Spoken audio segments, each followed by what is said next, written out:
Hey everyone, I just kind of figured I'd talk to you all about the new PlayStation 5 Pro that's coming out and how excited I am to not be purchasing this console because this is a huge 100% scam from Sony.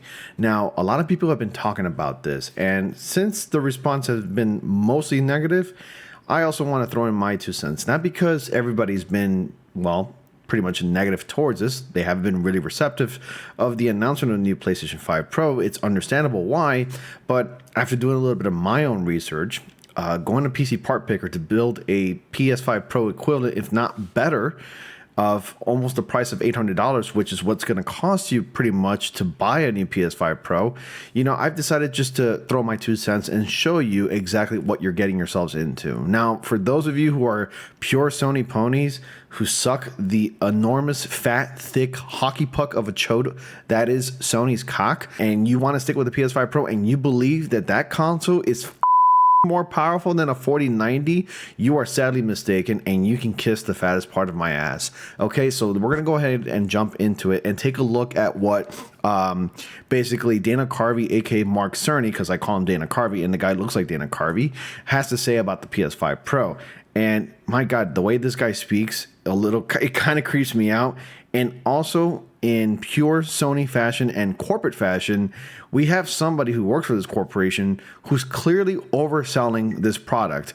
Like, seriously, you're overselling something that's basically old Zen 2 architecture and touting it to be this powerful, larger-than-life console device. And a lot of people are buying, well, I shouldn't say a lot of people are buying it, but a lot of people like that are mostly purely Sony PlayStation fans are buying into this. And it's just so sad to see how blind they really are. So let's go ahead and take a look at it right now.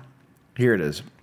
Now, I'm not going to play the whole thing, but pretty much just to give you an idea of what they're touting out here, like what they're really selling here. It's wonderful to see such a variety of features. I'm going to turn up the volume a little bit. Creators have made amazing use of the hardware capability. Also, I'm going to be pausing here for a second. I have the original PlayStation 5 Pro, PS5 Pro, excuse me. I have the original PlayStation 5 right here. And the fact that this does not come with a disk drive, in case you want to own your own actual gaming software, is pathetic. And they're charging a large rip-off of like $80 for this disk drive. The OG PS5 came with a disk drive if you bought it for $500. I'm okay with my base PS5, and also the fact that the differences between the PS5 Pro and PS5 base model are completely 100% minute. It's like, how could you buy into this? Anyway, let's continue. When I talk to them, I do hear about their desire for more graphics performance. More graphics performance. Developers are eager to support it at 60 frames per second, and that leads to an aspect of modern gaming that we're all familiar with: graphics modes. It can be a difficult choice for players. Fidelity modes emphasize the visuals, typically through higher resolution rendering. And by the way, they're not playing at 4K or 8K. Your PS5 box, the base one, if you own an older PS5, you notice on the box it says 4K and 8K gaming. They sold lies. You're not playing, not even at 1080p. You're playing at like 984 resolution in 2024, when you can achieve much higher resolutions and frame rates with a PC. These modes might also have enhanced detail or use more ray tracing. If the games only run at 30 frames per second, the visuals... The games only run at 30 frames per second. You can get much higher frame rates on a PC. can be choppier, and the controls less responsive. Performance modes emphasize frame rate and interactivity, typically choosing to run... On a PlayStation 5, I use performance mode. Now, this is the actual thing that Sony pushed really hard when it came to, showing the differences. They put so much emphasis on like the background, which in the base PS5, as you can see here, everything looks just about fine. You can see every enemy in the distance. You can see pretty much everything that's going on in the background versus this one. The differences are not night and day, and it's not a worth $200 difference either. Mainly by reducing the graphical detail until those frame rates can be achieved.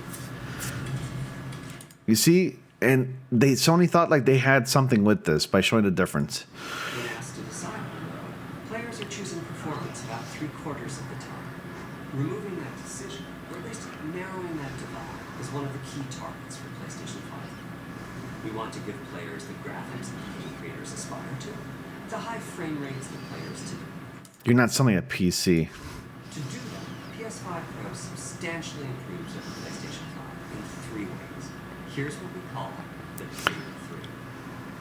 First, we made the GPU much larger. First of all, it's not a GPU, it's an APU. It's basically a central processing unit and a graphical processing unit combined. Stop lying. And increase the speed of the memory it uses. The result 67. These numbers mean nothing. is rendering that's up to 45% faster. Second, we made major upgrades. Advanced ray tracing. The only way you're going to see any kind of advanced ray tracing is if you actually buy a GPU from either NVIDIA or AMD. I mean, NVIDIA's ray tracing is going to be better, but that's the only way you're going to see advanced or, if not, much better ray tracing than any console. No console can ever output the power of a PC. Streamlined and accelerated approach that allows calculation of arrays at double or even triple the speed. Okay, so you get the point, right? So I'm going to stop it right here. They talk about the specs here. Upgraded GPU with the PS5 Pro. They're upgrading the GPU that has 67% more compute units than the current PS5 console and 28% faster memory. Now, to those Sony ponies out there, the typical consumer who don't know next to squat about PC gaming or just PCs in general, those numbers can mean a whole lot of a deal, like big deal to those people, to those customers. And that's who Sony's targeting. And I kind of feel bad for them because they're going to spend this money.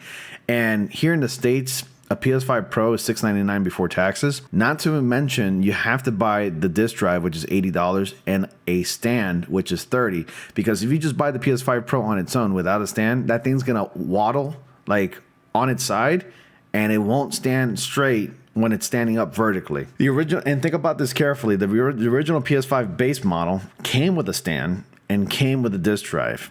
You see what Sony did? They pulled an Apple. It's so scummy, so dirtbag of them to do this to their consumers.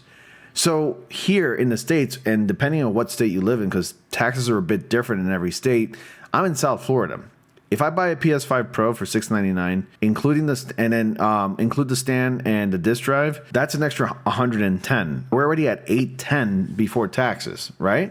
So $810, and I'm in South Florida. 7% of $810 is basically $866.70. Not to mention the software, the video games, $70 a pop. $70 a pop. So if you throw in a game of $70 plus $866, you're looking at about $943. Yeah, about $943, almost $1,000. And guess what? I can match a PC build of that price, if not less.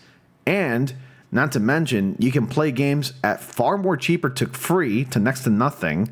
Also, you don't have to pay any subscription for PlayStation, because if you have the internet, then you have the right to play online with your friends and whoever you want for free at no extra costs. Steam has crazy deals and sales every summer and every holiday seasons where their games get deducted by like 60 to 75% to, if not 80% off. So the games literally cost next to nothing. And you're getting so much of a better deal, something that'll last you for like 5+ years, if not a decade. Whereas a PS5, a console, can only last you anywhere from 6 to 7 years. You can't update the hardware, whereas a PC, you can update the hardware.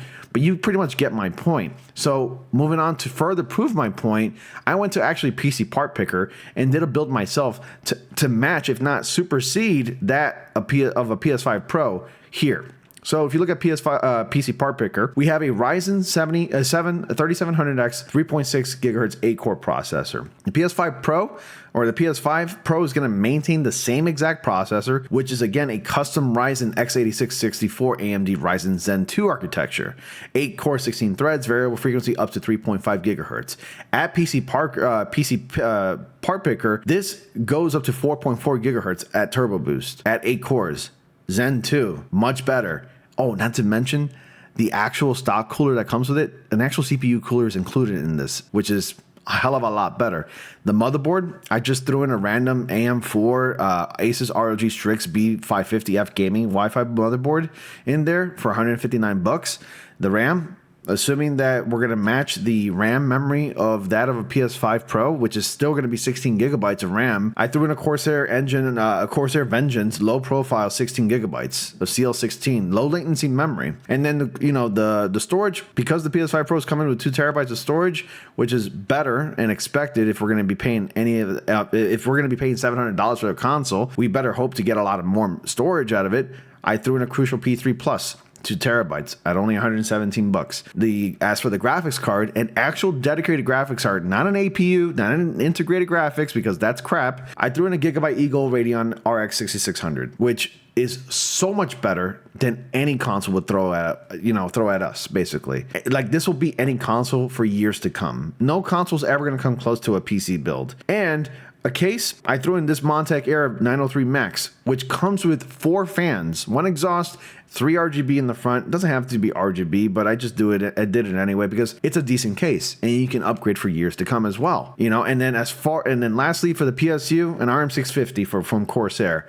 Gold. I think this is fully modular ATX power supply, because that's all you need to power up all of this at only $80. And the grand total is $805.04 before taxes. You see, we're already with the PS5 Pro with 1 game, assuming you're going to buy a game with your PS5 Pro, because Sony cannot throw in a game to promote the PS5 Pro. Then I can probably see some value in that if they were to include a game. But with the PS5 Pro, I got up to like $950. Let's just call it $950 with the PS5 Pro, a stand, a game, and an optical disc drive. You see, the value's just not there. And you're probably thinking like, where's Windows? You need Windows. Bro, if you're buying Windows for $140 in 2024, you are an idiot. You don't need to buy Windows 11. You can get Windows 11 or Windows 10 for free.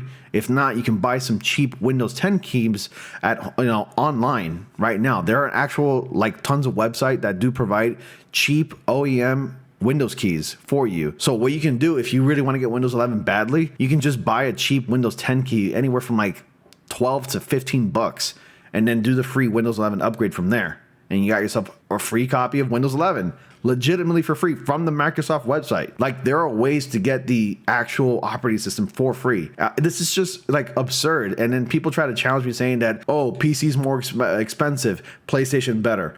You have to spend anywhere from $2 to $3K to match that of a PS5 Pro. Get the hell out of here with that crap. Really, get the hell out of here. I just did a build right here proving those guys wrong otherwise. Anyway, I just wanted to talk about this because I'm so sick of some of these people blindly following Sony and worshiping a plastic box that has little to no power and will never match that of a PC. Seriously. And also, if you have a base PS5 already, stay with it. Do not do the upgrade because it is not worth it. Sony's taking your money. They're trying to probably recoup the loss that they had with the recent failures that they had, which was Suicide Squad, Kill the Justice League, and that disaster of a game, Concord, which was completely pulled off from the PlayStation Store and canceled within 2 weeks.